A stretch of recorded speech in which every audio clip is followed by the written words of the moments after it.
ఓం శ్రీ మాత్రే నమః. రేపే శుక్రవారం, అత్యంత శక్తివంతమైన మహాశివరాత్రి. ఎవరైతే ఈ చెట్టును తాకుతారో సంవత్సరమంతా ఇంట్లోకి డబ్బు వస్తూనే ఉంటుంది. ఈ రోజున ఈ చెట్టును తాకినవారు అదృష్టవంతులుగా మారుతారు. ఇక మీ ఇంట్లో అన్నీ శుభాలే. ఆ పరమశివుడి యొక్క అనుగ్రహం ఎల్లవేళలా మీకు తోడుగా ఉంటుంది.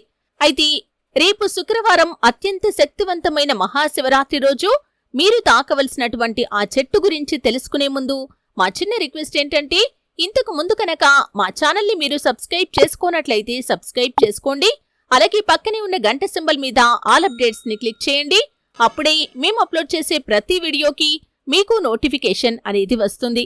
మాఘ బహుళ చతుర్దశి నాటి మహాశివరాత్రి శివుడికి ఎంతో ప్రీతికరమైన రోజు. పరమశివుడికి ప్రీతికరమైన ఈ రోజు ప్రతి ఒక్కరూ ఉపవాసం, జాగరణ ఉండటం, రోజంతా శివనామస్మరణతో గడపటం, ప్రదోషవేళయందు శివుణ్ణి అభిషేకించటంతో పాటు విశేషించి శివుడికి బిల్వార్చన, రుద్రాభిషేకం వంటివి చేయటం శ్రేయస్కరం. మహాశివరాత్రి రోజున శాస్త్రోక్తంగా శివుణ్ణి ఆరాధించినా ఎలాంటి మంత్రాలు తెలియక కేవలం భక్తితో శివలింగం మీద చెంబెడు నీళ్లు పోసినా కాని రెండూ తనకి సమానమే అంటాడు ఆ కైలాసనాథుడు. భక్త కన్నప్ప ఉదంతం ఈ కోవకు చెందిందే. హైందవ సంప్రదాయంలో నిత్య, పక్ష, మాస, మహా, యోగ అనే 5 రకాల శివరాత్రులు ఉన్నాయని పురాణాలు చెబుతున్నాయి. రోజు శివుణ్ణి ఆరాధించటం నిత్య శివరాత్రి. ప్రతి మాసంలో శుక్ల బహుళ చతుర్దశి రోజున శివారాధన చేయటం పక్ష శివరాత్రి. మాసంలో బహుళ చతుర్దశి రోజున దేవదేవుడికి అర్చించేది మాస శివరాత్రి. అలాగే మాఘ బహుళ చతుర్దశిన సర్వశ్రేష్టమైన మహాశివరాత్రిగా శివపురాణం పేర్కొంటుంది. సాధకుడు తన యోగ మహాత్యంతో యోగనిద్రకు ఉపక్రమించటాన్ని యోగ శివరాత్రి అంటాడు. శివరాత్రి రోజున శివుడికి అభిషేకం కాని, శివారాధన కాని అత్యంత పవిత్రమైందిగా, ప్రాధాన్యతతో కూడుకుందిగా పురాణాలు కూడా తెలియజేస్తున్నాయి. శివుడు అభిషేక ప్రియుడు కాబట్టి మహాశివరాత్రి రోజు సాయంత్రం 6 గంటల సమయం నుంచి అర్ధరాత్రి 2 గంటల సమయం మధ్య చేసే రుద్రాభిషేకం, శివార్చనలు, బిల్వార్చనలు ఆయురారోగ్య ఐశ్వర్యప్రదం. ఆ పరమశివుడి యొక్క మహిమను తెలిపే ఒక కథ గురించి కూడా ఇప్పుడు మనం తెలుసుకుందాం. ఆ తర్వాత మహాశివరాత్రి పర్వదినం రోజు ఏ చెట్టును తాకటం వల్ల శివానుగ్రహం కలుగుతుంది, లక్ష్మీ కటాక్షం మిమ్మల్ని వరిస్తుందో కూడా తెలుసుకుందాం. ఇది నిజంగా జరిగిన ఒక సంఘటన. సుమారు 300 సంవత్సరాల క్రితం ఈ సంఘటన జరిగింది. కర్ణాటకలో దక్షిణాన ఒక భక్తుడు ఉండేవాడు. అతని తల్లికి వయస్సు పైబడుతూ ఉంది. ఆమె కాశీకి వెళ్లి విశ్వనాథుడైన ఆ శివుని ఒడిలో చనిపోవాలని కోరుకుంటుంది. తను తన కొడుకుతో, దయచేసి నన్ను కాశీకి తీసుకెళ్ళు, నాకు వయస్సు పైబడుతుంది, నేనక్కడికి వెళ్లి చనిపోవాలనుకుంటున్నాను అంటుంది. ఆమె తన కొడుకుని జీవితంలో ఇదొక్కటి తప్ప మరేది అడగదు. కాబట్టి అతను తన తల్లితో పాటు దక్షిణ కర్ణాటక నుండి కాశీకి అడవుల గుండా నడుస్తూ సుదీర్ఘ ప్రయాణం మొదలు పెడతాడు. ముసలావిడ కావటంతో ఆమెకు సుస్థి చేస్తుంది. కాబట్టి అతను ఆమెను భుజాన వేసుకుని నడవటం మొదలు పెడతాడు. కొంత సమయానికి అతని శక్తి కూడా క్షీణిస్తుంది. ప్రయాణాన్ని కొనసాగించటానికి అతనికున్న ఒకే ఒక్క మార్గం, శివా, ఈ ఒక్క ప్రయత్నంలో నన్ను ఓడిపోనీయకు. నా తల్లి నన్నడిగిన ఒకే ఒక్క కోరిక ఇది. దీన్ని నెరవేర్చనివ్వు. నేను తనని కాశీకి తీసుకెళ్లాలి. మేం అక్కడికొస్తుంది నీకోసమే కదా. దయచేసి నాకు బలాన్ని ఇవ్వు అని ఆ పరమశివుణ్ణి వేడుకోవటమే. అలా నడుస్తూ ఉండగా అతనికి వెనక నుండి వస్తున్న ఒక ఎద్దుల బండి గంట శబ్దం వినిపిస్తుంది. ఆ పొగమంచులో నుండి ఒంటెద్దు బండి వస్తూ కనబడుతుంది. కాని ఒంటెద్దు బళ్లను కేవలం చిన్నపాటి ప్రయాణాలకు మాత్రమే వాడతారు. అడవుల గుండా సాగే సుదీర్ఘ ప్రయాణాలకు ఎప్పుడూ కూడా జోడెద్దుల బండినే వాడతారు. కాని మనం బాగా అలసిపోయినప్పుడు ఈ చిన్న చిన్న వివరాలు పట్టించుకోము. ఎద్దుల బండి దగ్గరికి వస్తూ ఉంటుంది. కాని పొగమంచు వల్ల, ఇంకా అతను పూర్తిగా వస్త్రాలతో కప్పబడి ఉండటం వల్ల బండి నడిపే అతడి ముఖం చూడలేకపోతాడు. అప్పుడు ఈ భక్తుడు, మా అమ్మకి బాగోలేదు, ఖాళీగా ఉన్న మీ ఎద్దుల బండిలో మమ్మల్ని ప్రయాణించనివ్వండి అని ఎడ్ల బండి నడిపే వ్యక్తిని ప్రాధేయపడతాడు. అతను సరే అని తల ఊపుతాడు. ఇద్దరూ బండి ఎక్కుతారు. బండి ముందుకెళ్లటం ప్రారంభిస్తుంది. కొంత సమయం గడిచాక ఈ భక్తుడు అడవి మార్గంలో కూడా ఈ ఎద్దుల బండి ఎంతో మృదువుగా వెళ్లటం గమనిస్తాడు.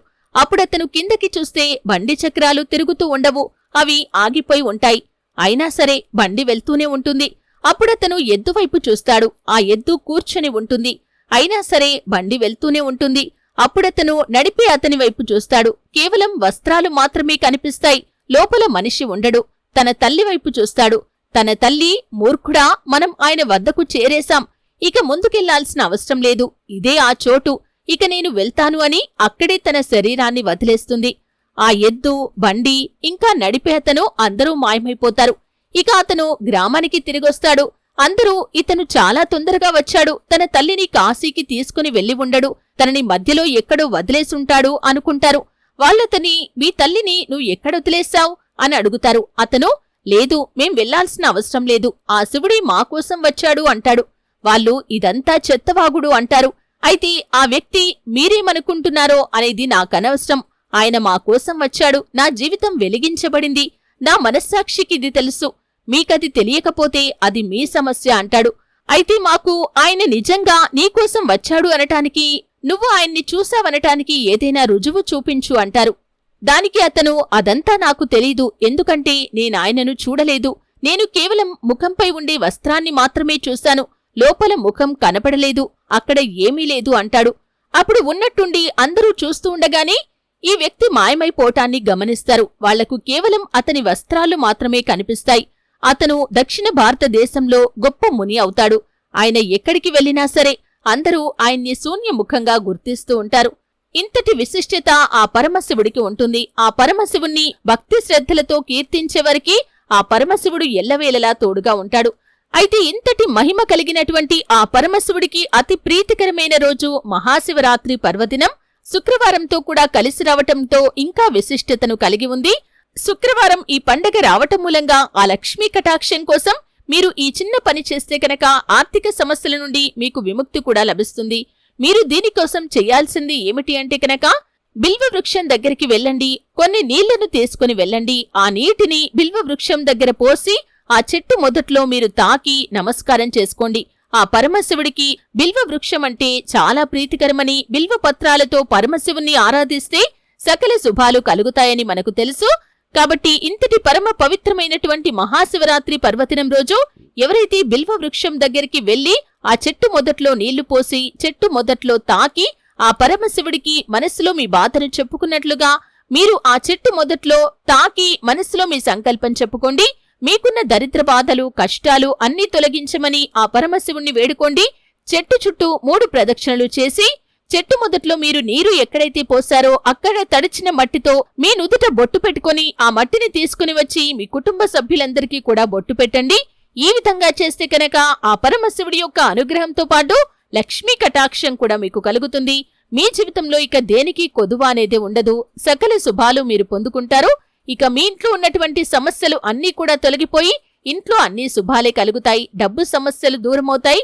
ఆర్థికంగా గణనీయమైన పురోగతిని మీరు సొంతం చేసుకుంటారు. కాబట్టి ఖచ్చితంగా రేపు శుక్రవారం అత్యంత శక్తివంతమైన మహాశివరాత్రి రోజు మీరు బిల్వ వృక్షం దగ్గరికి వెళ్లి ఆ చెట్టు మొదట్లో తాకి ఈ విధంగా కనుక మనస్సులో సంకల్పం చెప్పుకుంటే ఆ పరమశివుడి యొక్క అనుగ్రహంతో మీరు ఎన్నో విజయాలను పొందుకుంటారు. చూశారు కదండి.